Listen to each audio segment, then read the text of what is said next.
Matapos ang matagumpay na pagtakbo ng kanyang serye na FPJ's Batang Quiapo, muling nagbigay ng pasilip si Coco Martin sa kakaibang direksyon na nais niyang tahakin sa kanyang susunod na proyekto. Ayon sa aktor-direktor, plano niyang mag-explore ng panibagong kombinasyon ng mga artista. This time, mas bibigyang pansin ang mga komedyante kumpara sa mga veteranong dramatic actors.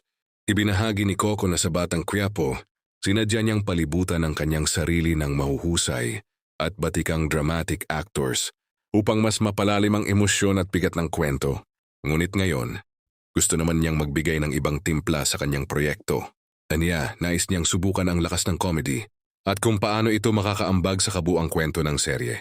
Dagdag pa niya, hindi lamang cast ang mag-iiba kundi pati ang format ng palabas. Ipinahayag ni Coco na magiging episodic ang kanyang bagong proyekto kung saan bawat linggo ay may bagong misyon at kwento na tututukan. Dahil dito, mas magkakaroon ng pagkakataon ang ibang karakter na mabigyang buhay at makilala ng mga manunood. Sa ganitong format, inaasahang mas marami pang artista ang mabibigyan ng pagkakataong makasama sa serye. Bawat episode ay magsisilbing bagong yugto na may sari-sariling kwento na tiyak na magdadala ng excitement at variety sa audience. Isa rin itong paraan upang maipakita ang versatility ng mga artistang Pilipino sa iba't ibang genre.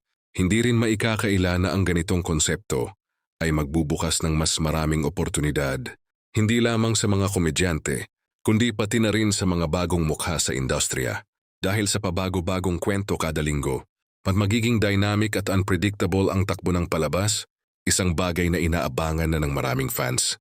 Mula sa intense drama ng Batang Quiapo, tuning ayos sa isang mas magaan, makulay at punong-puno ng sorpresa na proyekto ang kanyang inihahanda na siguradong aabangan ng madlang people.